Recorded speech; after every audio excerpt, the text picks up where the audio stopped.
जय जगन्नाथ सांगमाने आज आम गोटे बहुत ही इंटरेस्टिंग टॉपिक ऊपर डिस्कशन करबा जे क्रोमाटिन कौन क्रोमोजोम कौन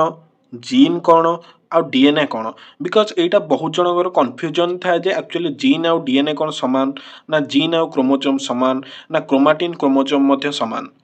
तो देख यहाँ डिस्कसन पूर्वर फास्ट गोटे सेल स्ट्रक्चर देखा लेट सपोज मुझे गोटे आनिमल सेल स्ट्रक्चरटा मुझे जोटा कि ड्र करके आनी आनिमल सेल यहाँ जो स्ट्रक्चर रहा यही पोर्सन टाक कहुए माइटोकॉन्ड्रिया यहीटा कहुए एंडोप्लाजमिक रेटिकुलम ये जो जिनसटा को आउ यही जिनसटा कहुए गल्गी बॉडी आउ यहाँ हूँ आम न्यूक्लियस भेरी इंपोर्टाट न्यूक्लियसटा को भल भाव मन रख आउ देख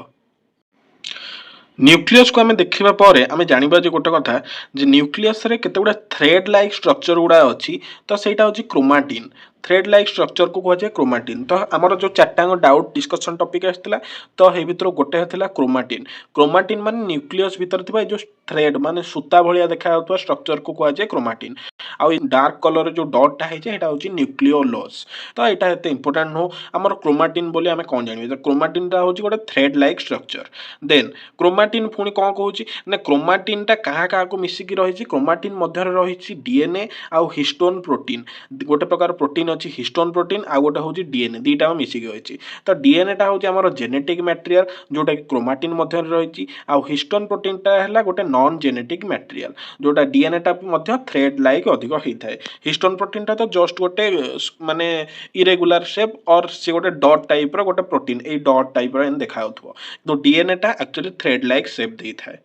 अच्छा बर्तमान देखा जी गोटे डीएनए टा कौन डीएनए टा हूँ कौन ना गोटे आम ओपन डीएनए टा को आम नहींचे ओपन डीएनए गोटे सेगमेंट बा गोटे पार्ट हूँ गोटे जीन तो जीन टा हूँ gene is A segment of DNA तो डीएनए रो गोटे सेगमेंट हूँ जीन माने गोटे डीएनए मध्य बहुत गुड़े जीन थाई पारे तो सेटा हूँ जो आम कॉलिंग करवा गोटे डीएनए को तो तार स्ट्रक्चर यह तो यहीगला आपण देखिपे जो जीन टा जोटा बड़ था कंप्रेस करगला कॉलिंग होगा जीन टा आहरी छोट हो जाउची देन आहुरी छोट हो जाउची देन आहुरी कंप्लेक्स करिया फल गोटे रेड पूरा बहुत छोट हो जाउची देन बहुत अधिक कंप्रेस करिया फल तार सेपटा एई भलिया टाइप रो हो जाउची आ एई पोजीशन रे देखो माने जस्ट केवल जीन टा देखा जाउची माने से पर्टिकुलर जीन टा तो एइटा होची क्रोमोजोम क्रोमोजोम कोन ना डीएनए रो पूरा कंप्रेस्ड फॉर्म टा होची क्रोमोजोम बा कॉइलिंग फॉर्म होची क्रोमोजोम डीएनए टा को कॉइल करिया फल जो नुआ फॉर्म टा तैयारी हुए ताऊ कुआ जाय क्रोमोजोम देन मु आहुरी लिखिची डीएनए जो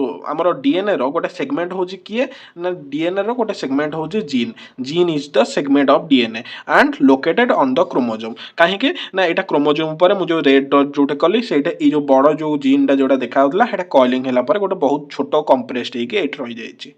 तो यहाँ था चार्टांग भितर डिफरेंट कौन जे जीन कौन क्रोमोजोम कौन क्रोमाटिन कौन आ डीएनए कौन जदि क्लासटा भल लगे then like share and subscribe. Thank you जय हिंद जय भारत।